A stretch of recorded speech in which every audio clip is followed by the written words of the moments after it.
ನಮಸ್ಕಾರ ವೀಕ್ಷಕರೇ. ಇವತ್ತು ದೇಶದ ಹೆಡ್ಲೈನ್ ಅಂದ್ರೆ ಅದು ನರೇಂದ್ರ ಮೋದಿಯವರು ಪ್ರಧಾನಿಯಾಗಿ ಸುದೀರ್ಘಾವಧಿಯ ಆಡಳಿತ ನಡೆಸಿದ ನಂಬರ್ 1 ನಾಯಕ ಎನ್ನಿಸ್ಕೊಂಡಿರೋದು. ರಾಜಕೀಯವಾಗಿ ಇದು ನಿಜಕ್ಕೂ ದೊಡ್ಡ ಮೈಲಿಗಲ್ಲು, ಅಪರೂಪದಲ್ಲಿ ಅಪರೂಪದ ಸಾಧನೆ ಅನ್ನೋದು ವಾಸ್ತವ. ಈ ಹೊತ್ತಲ್ಲಿ ಈ ಸಾಲಲ್ಲಿ ಬರುವ ಅಥವಾ ಪ್ರಧಾನಿ ಮೋದಿ ಹಿಂದಿಕ್ಕಿರೋ ಮಾಜಿ ಪ್ರಧಾನಿ ನೆಹರು ಜೊತೆಯಲ್ಲಿ ಹೋಲಿಕೆ ಮಾಡಿ ನೋಡುವ ಹಾಗೂ ಅಂದಿಗೂ ಇಂದಿಗೂ ದೇಶದಲ್ಲಿ ಪ್ರಮುಖವಾಗಿ ನಡೆದ ಘಟನೆಗಳನ್ನ ಮೆಲುಕು ಹಾಕುವ ಕೆಲಸಗಳಾಗ್ತಾ ಇದೆ. ಮೋದಿ ಅವಧಿಯಲ್ಲಿ ದೇಶ ಇರಿಸಿದ ಪ್ರಮುಖ ಹೆಜ್ಜೆಗಳನ್ನ ಮತ್ತೊಮ್ಮೆ ನೆನಪಿಸಿಕೊಳ್ಳೋ ಕೆಲಸ ಆಗ್ತಾ ಇದೆ. ಯಾವ ಕಾರಣಕ್ಕೆ ಮೋದಿ ಸಾಧನೆಯನ್ನ ವಿಶೇಷವಾಗಿ ನೋಡಬೇಕು ಅನ್ನೋ ಚರ್ಚೆ ಕೂಡ ನಡೀತಾ ಇದೆ. ಯಾಕೆ ಮೋದಿ ಅಧಿಕಾರಾವಧಿ ಭಾರತೀಯ ರಾಜಕೀಯ ಇತಿಹಾಸದಲ್ಲಿ ಶಾಶ್ವತವಾಗಿ ಗುರುತಿಸಿಕೊಳ್ಳಲಿದೆ? ಹೀಗೆ ನಾನಾ ರೀತಿಯ ವಿಚಾರಗಳು ಈಗ ಮುನ್ನೆಲೆಗೆ ಬಂದು ಹಲವು ರೀತಿಯ ಚರ್ಚೆಗಳಿಗೆ ದಾರಿ ಮಾಡಿಕೊಡ್ತಾ ಇದೆ. ಇದೆಲ್ಲವನ್ನ ಒನ್ ಬೈ ಒನ್ ವಿವರಿಸ್ತಾ ಹೋಗ್ತೀವಿ. ಈ ವಿಡಿಯೋವನ್ನ ತಪ್ಪದೆ ಕೊನೆ ತನಕ ನೋಡಿ. ಅದಕ್ಕೂ ಮುನ್ನ ಮೀಡಿಯಾ ಮಾನ್ಸ್ಟರ್ ಚಾನಲ್ ಅನ್ನ ತಪ್ಪದೆ ಸಬ್ಸ್ಕ್ರೈಬ್ ಮಾಡಿ. ಸತತವಾಗಿ 4399 ದಿನಗಳ ಕಾಲ ಪ್ರಧಾನಿ ಕುರ್ಚಿಯಲ್ಲಿ ಕೂತು ಆಡಳಿತ ನಡೆಸುವ ಮೂಲಕ ನರೇಂದ್ರ ಮೋದಿ ಹೊಸ ದಾಖಲೆಯನ್ನ ಬರೆದಿದ್ದಾರೆ. ಇಂಥ ಸುದೀರ್ಘಾವಧಿಯ ದಾಖಲೆಗಳು ಕೇವಲ ಗಾಂಧಿ ಫ್ಯಾಮಿಲಿಯಲ್ಲಿ ಮಾತ್ರ ಇತ್ತು. ದೇಶದ ಮೊದಲ ಪ್ರಧಾನಿ ಜವಾಹರ್ಲಾಲ್ ನೆಹರು ಹಾಗೂ ಇಂದಿರಾ ಗಾಂಧಿ ಬಳಿ ಇದ್ದ ಅಪರೂಪದ ದಾಖಲೆಗಳನ್ನ ಹಂತ ಹಂತವಾಗಿ ಪ್ರಧಾನಿ ಮೋದಿ ಮುರಿದಿದ್ದಾರೆ. ಈಗ ದಾಖಲೆ ಸೃಷ್ಟಿಯಾಗಿರೋದು ಸತತವಾಗಿ 4399 ದಿನ ಪಿಎಂ ಆಗಿರೋ ಕಾರಣಕ್ಕೆ. ಆದ್ರೆ ನೆಹರು ಮೋದಿಗಿಂತ ಹೆಚ್ಚು ವರ್ಷಗಳ ಕಾಲ ಪಿಎಂ ಆಗಿದ್ರಲ್ವಾ? ಹೇಗೆ ದಾಖಲೆ ಮುರಿದ್ರು ಅಂತ ನೋಡಿದ್ರೆ 1947 ಆಗಸ್ಟ್ 15 ಸ್ವಾತಂತ್ರ್ಯದ ದಿನದಿಂದ ಹಿಡಿದು ಮೇ 27 1964 ಅಂದ್ರೆ ನೆಹರು ನಿಧನರಾಗೋ ದಿನದ ತನಕ ಪ್ರಧಾನಿ ಹುದ್ದೆಯಲ್ಲಿ ಇದ್ದಿದ್ದು ಅವರೇ. ಅಲ್ಲಿಗೆ ಸುಮಾರು 16 ವರ್ಷ 286 ದಿನಗಳ ಲೆಕ್ಕ ಬರುತ್ತೆ. ಆದ್ರೆ ಭಾರತದ ಮೊದಲ ಜನರಲ್ ಎಲೆಕ್ಷನ್ ನಡೆದಿದ್ದು 1952ರಲ್ಲಿ. ಆ ಲೆಕ್ಕದಲ್ಲಿ ಮೋದಿ ನೆಹರು ದಾಖಲೆಯನ್ನ ಮುರಿದಿದ್ದಾರೆ. ಈ ದಾಖಲೆಯ ನಾಯಕರ ನಡುವಿನ ಕಾಂಪಿಟೇಷನ್ ರೀತಿಯಲ್ಲಿ ಇರೋದ್ರಿಂದ ನೆಹರು ಕಾಲಘಟ್ಟ ಹಾಗೂ ಮೋದಿ ಕಾಲಘಟ್ಟವನ್ನ ಕಂಪೇರ್ ಮಾಡೋ ಕೆಲಸಗಳಾಗ್ತಾ ಇದೆ. ನೆಹರು ಮೊದಲ ಪ್ರಧಾನಿಯಾಗಿರೋದ್ರಿಂದ ಅವರ ಆಡಳಿತದಲ್ಲಿ ದೇಶ ನೋಡಿದ್ದೇನು ಅನ್ನೋದನ್ನೇ ಮೊದಲು ನೋಡೋದಾದ್ರೆ ಅಕ್ಸಾಯ್ ಚಿನ್ ಭೂಭಾಗವನ್ನ ಚೀನಾಗೆ ಬಿಟ್ಟುಕೊಟ್ರು. 1947 ಸೆಪ್ಟೆಂಬರ್ನಲ್ಲಿ ಜಮ್ಮು ಕಾಶ್ಮೀರವನ್ನ ಭಾರತ ಹದ್ದು ಬಸ್ತಲ್ಲಿ ಇರಿಸಿಕೊಳ್ಳೋ ಅವಕಾಶ ಸಿಕ್ಕಾಗ ಆಸಕ್ತಿ ತೋರಿಸಲಿಲ್ಲ. ಕೋಕೋ ದ್ವೀಪ ಹಾಗೂ ಕಾಬೋ ಕಣಿವೆಯನ್ನ ಮಯನ್ಮಾರ್ಗೆ ಬಿಟ್ಟುಕೊಡಲಾಯಿತು. ಓಮನ್ ಸುಲ್ತಾನನ ಕಡೆಯಿಂದ ಬಂದ ಗ್ವದಾರ್ ಬಂದರು ಆಫರ್ ಅನ್ನ ತಿರಸ್ಕರಿಸಿದ್ರು. ಭಾರತಕ್ಕೆ ಮಾರಕವಾಗುವ ಹಾಗೂ ಪಾಕಿಸ್ತಾನಕ್ಕೆ ದಶಕಗಳ ಕಾಲ ಪೂರಕವಾಗಿದ್ದ ಇಂಡಸ್ ಟ್ರೀಟಿ ಒಪ್ಪಂದಕ್ಕೆ ಸಹಿ ಹಾಕಿದ್ರು. ಇದರಿಂದ ಭಾರತಕ್ಕಿಂತ ಹೆಚ್ಚು ನೀರು ಪಾಕಿಸ್ತಾನದ ಪಾಲಾಯಿತು. ಕಚ್ಚತೀವು ದ್ವೀಪವನ್ನ ಶ್ರೀಲಂಕಾಗೆ ನೀಡೋ ಮನಸ್ಸು ಮಾಡಿ ನಿರ್ಧಾರ ತೆಗೆದುಕೊಂಡ್ರು. ಅವರ ಈ ಕನಸನ್ನ ಮುಂದಿನ ದಿನಗಳಲ್ಲಿ ಅವರ ಮಗಳು ಮಾಜಿ ಪ್ರಧಾನಿ ಇಂದಿರಾ ಗಾಂಧಿ ನೆರವೇರಿಸಿದ್ರು. ಆಗ ತಾನೇ ಸ್ವಾತಂತ್ರ್ಯ ಬಂದಾಗ ದೇಶಕ್ಕೆ ಸಾವಿರಾರು ಸಮಸ್ಯೆಗಳು ಇರುತ್ತೆ. ಆ ಹೊತ್ತಲ್ಲಿ ಪ್ರಧಾನಿ ಆಗೋದು ಸುಲಭದ ಮಾತಾಗಿರ್ಲಿಲ್ಲ. ದೇಶವನ್ನ ಕಟ್ಟಿದ್ದೇ ನೆಹರು ಅಂತ ಹೇಳುವವರು ಇದ್ದಾರೆ. ಆದ್ರೆ ಸವಾಲುಗಳಿದ್ವು ಅನ್ನೋದನ್ನ ಯಾರು ತಳ್ಳಿ ಹಾಕ್ತಾ ಇಲ್ಲ. ಆದ್ರೆ ದೇಶದ ಭದ್ರತೆ ಬಗ್ಗೆ ಕವಡೆ ಕಾಸಿನ ಗಮನ ಕೊಡದೆ ಸಿಕ್ಕ ಜಾಗವನ್ನೆಲ್ಲ ಸಿಕ್ಕವರಿಗೆ ಕೊಟ್ಟು ಅದರಿಂದಲೇ ಮುಂದಿನ ದಿನಗಳಲ್ಲಿ ಭಾರತ ನೂರಾರು ಸಮಸ್ಯೆಗಳನ್ನ ಎದುರಿಸೋದಕ್ಕೆ ದಾರಿ ಮಾಡಿಕೊಟ್ಟಿದ್ದೇ ನೆಹರು ಅಂತ ಹೇಳುವವರು ಕೂಡ ಇದ್ದಾರೆ. ಆದ್ರೆ ಅತ್ಯಂತ ಕ್ರೂಷಿಯಲ್ ಆಗಿದ್ದ ಈ ಪ್ರದೇಶಗಳನ್ನ ಬಿಟ್ಟು ಕೊಟ್ಟಿದ್ರಿಂದ ನಂತರದ ದಿನಗಳಲ್ಲಿ ಭಾರತದ ಹೆಮ್ಮೆಯ ಸೈನಿಕರು, ಮೀನುಗಾರರು, ಗಡಿ ಪ್ರದೇಶದಲ್ಲಿ ಜೀವಿಸ್ತಾ ಇದ್ದ ಅಮಾಯಕರು ತುಂಬಾನೇ ನಷ್ಟವನ್ನ ಅನುಭವಿಸಿದ್ರು.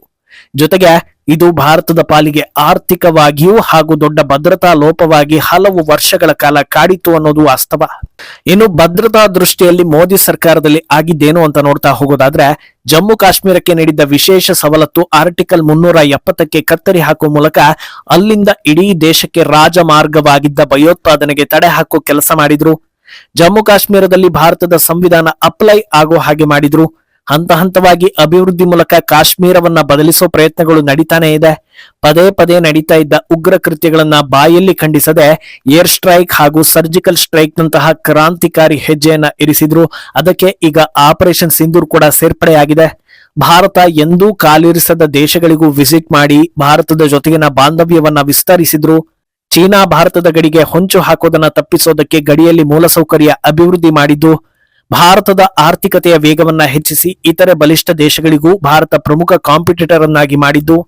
ಭವಿಷ್ಯದ ದೃಷ್ಟಿಕೋನ ಇಟ್ಕೊಂಡು ಭಾರತ ಬೇರೆ ದೇಶಗಳಿಗೆ ಹೆಚ್ಚು ಡಿಪೆಂಡೆಂಟ್ ಆಗದಿರಲಿ ಅನ್ನೋ ಕಾರಣಕ್ಕೆ ಆತ್ಮನಿರ್ಭರ್ ಭಾರತ್ ಅಡಿಯಲ್ಲಿ ದೇಸಿ ಮೇಡ್ ವಸ್ತುಗಳಿಗೆ ಆದ್ಯತೆ ನೀಡ್ತಾ ಹೋಗಿದ್ದು. ನೆಹರು ಹಾಗೂ ಮೋದಿ ಅವಧಿಗಳು ವಿರುದ್ಧ ದಿಕ್ಕಿನಿಂದ ಗುರುತಿಸಲ್ಪಡುತ್ತೆ ಅಂದ್ರೆ ಖಂಡಿತ ತಪ್ಪಾಗ್ಲಿಕ್ಕಿಲ್ಲ. ಯಾಕಂದ್ರೆ ನೆಹರು ಅವಧಿಯಲ್ಲಿ ಭಾರತಕ್ಕೆ ಇಂತಿಂತ ಸಮಸ್ಯೆಗಳಿವೆ, ಏನು ಮಾಡೋದಕ್ಕೆ ಆಗೋದಿಲ್ಲ, ಪಾಕಿಸ್ತಾನ ನಮ್ಮ ಮೇಲೆ ಅಟ್ಯಾಕ್ ಮಾಡಿದ್ರು, ಅವರ ಜೊತೆ ಶಾಂತಿ ಮಾತುಕತೆ ಮಾಡೋದು, ನಾವಿಬ್ರು ಸ್ನೇಹಿತರು ಅಂತ ಹೇಳೋದು, ಮತ್ತೆ ಕರ್ಚೀಫ್ ಗಾತ್ರದಲ್ಲಿರೋ ಪಾಕಿಸ್ತಾನ ಹಿಮಾಲಯದಂತ ಭಾರತದ ಮೇಲೆ ಅಟ್ಯಾಕ್ ಮಾಡೋದು, ಮತ್ತೆ ಕೈಕಟ್ಟಿ ಕೂರೋದು, ಇದೇ ರಿಪೀಟ್ ಆಗ್ತಾ ಇತ್ತು. ಆದ್ರೆ ನಮಗೂ ತಾಕತ್ತಿದೆ, ಯಾರಿಗೆ ಯಾವ ಭಾಷೆಯಲ್ಲಿ ಉತ್ತರ ಕೊಟ್ರೆ ಅರ್ಥ ಆಗುತ್ತೋ ಅವರಿಗೆ ಅದೇ ಭಾಷೆಯಲ್ಲಿ ಉತ್ತರ ಕೊಡಬೇಕು, ಹಾಗೆ ಮುಟ್ಟಿ ನೋಡಿಕೊಳ್ಳೋ ಉತ್ತರ ಕೊಟ್ರೇನೆ ಭಾರತ ಸೇಫ್ ಆಗಿರೋದಕ್ಕೆ ಸಾಧ್ಯ ಅನ್ನೋದನ್ನ ತೋರಿಸಿಕೊಟ್ಟಿದ್ದು ಮೋದಿ ಸರ್ಕಾರ ಅನ್ನೋದನ್ನ ಎಲ್ಲರೂ ಒಪ್ಪಿಕೊಳ್ಳಲೇಬೇಕು. ಆದ್ರಿಂದ ಈ ಕಂಪ್ಯಾರಿಸನ್ ನಲ್ಲಿ ಮೋದಿ 100 ಹೆಜ್ಜೆ ಮುಂದಿದ್ದಾರೆ ಎನ್ನಿಸ್ಕೊಳ್ತಾರೆ. ಈಗ ಯಾವ ಕಾರಣಕ್ಕೆ ಮೋದಿಯ ದಾಖಲೆ ಮಹತ್ವ ಪಡೆಯುತ್ತೆ, ಇದನ್ನ ಯಾಕೆ ದೊಡ್ಡದು ಅನ್ನೋ ರೀತಿ ಪರಿಗಣಿಸಬೇಕು ಅಂತ ನೋಡ್ತಾ ಹೋದ್ರೂ ಹಲವು ಕಾರಣಗಳಿವೆ. ಸ್ವಾತಂತ್ರ್ಯ ಬಂದ ಬಳಿಕ ಭಾರತದಲ್ಲಿ ನಾಯಕರ ಸಂಖ್ಯೆ ಹೆಚ್ಚು ಇರೋದಿಲ್ಲ. ಅಂದ್ರೆ ದೇಶಕ್ಕಾಗಿ ಪ್ರಾಣಾರ್ಪಣೆ ಮಾಡಿದವರು ಸಾವಿರಾರು ಜನರಿದ್ರು, ಕೇವಲ ಕೆಲವರ ಹೆಸರನ್ನ ಮಾತ್ರ ಮುನ್ನೆಲೆಗೆ ತರಲಾಯಿತು, ಕೆಲವರನ್ನ ಮಾತ್ರ ಹೀರೋ ಅಂತ ಗುರುತಿಸೋ ಕೆಲಸ ಆಯ್ತು. ಈ ಹೊತ್ತಲ್ಲಿ ನೆಹರು ಪ್ರಧಾನಿ ಆಗುವುದು ಕಷ್ಟದ ವಿಚಾರ ಆಗಿರ್ಲಿಲ್ಲ. ಅದರಲ್ಲೂ ಗಾಂಧಿ ಸಪೋರ್ಟ್ ಕೂಡ ನೆಹರುಗೆ ಇತ್ತು. ಅದು ಯಾವ ಲೆವೆಲ್ ಸಪೋರ್ಟ್ ಅಂದ್ರೆ ಉಳಿದ ನಾಯಕರೆಲ್ಲರೂ ಪಟೇಲರನ್ನ ಪ್ರಧಾನಿ ಅಂತ ಒಪ್ಪಿಕೊಂಡ್ರು, ಗಾಂಧಿ ಹೇಳಿದ್ರು ಅನ್ನೋ ಏಕೈಕ ಕಾರಣಕ್ಕೆ PM ಕುರ್ಚಿ ಸಿಗೋ ಲೆವೆಲ್ಗೆ ನೆಹರು ಅದೃಷ್ಟವಂತರಾಗಿದ್ರು. ಒಂದು ಸಲ PM ಕುರ್ಚಿ ಸಿಕ್ಕ ಬಳಿಕ ಆಗಿನ ಕಾಲದಲ್ಲಿ ಅದನ್ನ ಉಳಿಸಿಕೊಳ್ಳೋದು ಕಷ್ಟದ ಕೆಲಸ ಆಗಿರ್ಲಿಲ್ಲ. ಹಾಗೆ ಅದನ್ನ ವಂಶ ಪಾರಂಪರ್ಯವಾಗಿ ಮುಂದುವರಿಸಿಕೊಂಡು ಹೋಗೋದು ಕೂಡ ಕಷ್ಟ ಇರ್ಲಿಲ್ಲ ಅಂತ ಜನರು ಹೇಳ್ತಾರೆ. ಅದೇ ನಡೀತು. ಆದ್ರೆ ಮೋದಿ ವಿಷಯದಲ್ಲಿ ಹಾಗಿರ್ಲಿಲ್ಲ. ಒಂದು ಅವಧಿಯಿಂದ ಇನ್ನೊಂದು ಅವಧಿಗೆ ಹೋಗುವಾಗ ಅವರನ್ನ ಎಲ್ಲಾ ರೀತಿಯಲ್ಲೂ ವಿಮರ್ಶೆ ಮಾಡೋ ಮಟ್ಟಿಗೆ ಜನರು ಪ್ರಬುದ್ಧರಾಗಿದ್ರು. ಯಾಕೆ ಇವರಿಗೆ ಬೆಂಬಲ ಕೊಡಬೇಕು, ಇವರಿಂದ ದೇಶದ ಉದ್ಧಾರ ಆಗುತ್ತಾ ಇಲ್ವಾ ಅಂತ ಯೋಚಿಸೋ ಜನರ ಸಂಖ್ಯೆ ಹೆಚ್ಚಾಗಿತ್ತು. ಸೋಷಿಯಲ್ ಮೀಡಿಯಾ ಅಗಾಧವಾಗಿದ್ರಿಂದ ಯಾರು ಏನೇ ಮಾಡಿದ್ರು ಹೇಳಿದ್ರು ಎಲ್ಲವೂ ಜನರನ್ನ ಸುಲಭವಾಗಿ ತಲುಪಿ ಬಿಡ್ತಾ ಇತ್ತು. ಇಂಥ ಹೊತ್ತಲ್ಲಿ ಜನರನ್ನ ಯಾಮಾರಿಸೋದು ಅಥವಾ ಬೆಕ್ಕನ್ನೇ ಹುಲಿ ಅಂತ ನಂಬಿಸಿ ಲಾಭ ಪಡೆಯೋ ಕೆಲಸಗಳೆಲ್ಲ ಸುಲಭ ಆಗಿರ್ಲಿಲ್ಲ. ಅದರಲ್ಲೂ 3ನೇ ಅವಧಿಗೆ ಬರುವಾಗ ಜನಾಭಿಪ್ರಾಯಗಳು ಹೇಗಿದ್ವು ಅನ್ನೋದಕ್ಕೆ ದೇಶವೇ ಸಾಕ್ಷಿಯಾಗಿದೆ. ಅದಕ್ಕೆ ಕಾರಣ ಏನೇ ಇದ್ರೂ ಜನ ದೇಶವನ್ನ ತಿರಸ್ಕರಿಸೋದಕ್ಕೆ ಆಗೋದಿಲ್ಲ. 140 ಕೋಟಿ ಜನಸಂಖ್ಯೆ, ಹಲವು ರೀತಿ ಯೋಚಿಸೋ ಜನಗಳ ಮಧ್ಯೆ ಒಬ್ಬ ನಾಯಕ 3 ಬಾರಿ ಜನರಿಂದಲೇ ಆಯ್ಕೆಯಾಗಿ ಬರ್ತಾನೆ ಅನ್ನುವಾಗ ಅದನ್ನ ಸಣ್ಣ ವಿಚಾರ ಅಂತ ಪರಿಗಣಿಸೋದಕ್ಕೆ ಆಗೋದಿಲ್ಲ ಅನ್ನೋದು ಸಾರ್ವಜನಿಕರು ಕಂಡಿರೋ ವಾಸ್ತವ. ಸರಿ, ಈ ದಾಖಲೆ ಮೂಲಕ ಮೋದಿ ಜನರಿಗೆ ಕೊಟ್ಟ ಸಂದೇಶ ಏನು ಅನ್ನೋ ಪ್ರಶ್ನೆಗೂ ಕೂಡ ಉತ್ತರ ಇದೆ. ಅದೇನು ಅಂದ್ರೆ ಪ್ರಧಾನಿ ಕುರ್ಚಿ ಯಾರಪ್ಪನ ಮನೆ ಸ್ವತ್ತಲ್ಲ ಅನ್ನೋದು. 140 ಕೋಟಿ ಜನರಲ್ಲಿ ಒಬ್ಬ ವ್ಯಕ್ತಿ ಮಾತ್ರ ಪ್ರಧಾನಿ ಆಗೋದಕ್ಕೆ ಸಾಧ್ಯ ಅಂದಾಗ ಆ ವ್ಯಕ್ತಿಯನ್ನ ಅದೃಷ್ಟವಂತ ಅಂತ ಗುರುತಿಸೋದ್ರಲ್ಲಿ ತಪ್ಪಿಲ್ಲ. ಆದ್ರೆ ಆ ಅದೃಷ್ಟದ ಹಿಂದೆ ಪರಿಶ್ರಮ, ಅರ್ಹತೆ, ಸಾಮರ್ಥ್ಯ ಅದೆಲ್ಲದಕ್ಕಿಂತ ಹೆಚ್ಚಾಗಿ ಸಾಮಾನ್ಯ ಪ್ರಜೆಯಿಂದ ಆಯ್ಕೆಯಾಗಿ ಬಂದ್ರೆ ಅದು ಪ್ರಜಾಪ್ರಭುತ್ವವನ್ನ ತೋರಿಸುತ್ತೆ. ಅದೇ ನಮ್ಮ ಅಜ್ಜ PM, ಅಜ್ಜಿ PM, ಅಪ್ಪನು PM, ಇನ್ನೇನು ಈ ದೇಶಕ್ಕೆ ಮುಂದೆ ನಾನೇ ದಿಕ್ಕು ಅನ್ನೋ ರೀತಿ ಟೇಕನ್ ಫಾರ್ ಗ್ರಾಂಟೆಡ್ ನಿಯಮವನ್ನು ಒಪ್ಪೋ ಜನರಿದ್ದಾರೆ ಅಂದ್ರೆ ಖಂಡಿತ ನಮ್ಮ ಜನರಲ್ಲೇ ಸಮಸ್ಯೆ ಇದೆ ಅನ್ನೋ ಅರ್ಥ ಬರುತ್ತೆ. ಆದ್ರಿಂದ ನರೇಂದ್ರ ಮೋದಿ ಅನ್ನೋ ನಾಯಕನಿಗೆ ಪ್ರಧಾನಿ ಹುದ್ದೆ ಸಿಗೋದಕ್ಕೆ ಕಾರಣ ಡಾಕ್ಟರ್ ಅಂಬೇಡ್ಕರ್ ಅವರ ಸಂವಿಧಾನ ಅಂದ್ರೆ ನಿಜಕ್ಕೂ ತಪ್ಪಾಗ್ಲಿಕ್ಕಿಲ್ಲ. ಇನ್ನು ಇದರ ಜೊತೆಗೆ ಗೃಹ ಸಚಿವ ಅಮಿತ್ ಶಾ, ರಕ್ಷಣಾ ಸಚಿವ ರಾಜನಾಥ್ ಸಿಂಗ್ ಸೇರಿದಂತೆ ಹಲವು ಪ್ರಮುಖರು ಮೋದಿ ಸಾಧನೆಯನ್ನ ಹೊಗಳಿ ಸೋಷಿಯಲ್ ಮೀಡಿಯಾದಲ್ಲಿ ಪೋಸ್ಟ್ ಅನ್ನ ಹಾಕ್ತಾ ಇದ್ದಾರೆ. ಬಿಜೆಪಿ ಮಟ್ಟಿಗೆ ಇದು ಹೆಗ್ಗಳಿಕೆ ಅಂದ್ರೆ ಖಂಡಿತ ತಪ್ಪಾಗ್ಲಿಕ್ಕಿಲ್ಲ. ಆದ್ರೆ ಈ ಕುರ್ಚಿ 140 ಕೋಟಿ ಜನರಲ್ಲಿ ಒಬ್ಬರಿಗೆ ಸಿಕ್ಕೋ ಅದೃಷ್ಟದ ಕುರ್ಚಿ ಅಂತ ಅಂದುಕೊಳ್ಳೋದಕ್ಕಿಂತ ಇಲ್ಲಿ ಕೂತ ಮೇಲೆ 140 ಕೋಟಿ ಜನರ ಅಭಿವೃದ್ಧಿಯೇ ಆದ್ಯತೆ, ಅದನ್ನ ಮಾಡ್ಲೇಬೇಕು ಅಂತ ತಿಳಿದವರೇ ಇಲ್ಲಿ ಕೂರುವಂತಾಗಲಿ ಅನ್ನೋದು ಸಮಸ್ತ ಭಾರತೀಯರ ಇಚ್ಛೆ. ಮುಂದೇನಾಗುತ್ತೆ ಅನ್ನೋದನ್ನ ಕಾದು ನೋಡ್ಬೇಕು. ಈ ಬಗ್ಗೆ ನಿಮ್ಮ ಅಭಿಪ್ರಾಯವನ್ನ ತಪ್ಪದೆ ಕಮೆಂಟ್ ಮೂಲಕ ತಿಳಿಸಿ.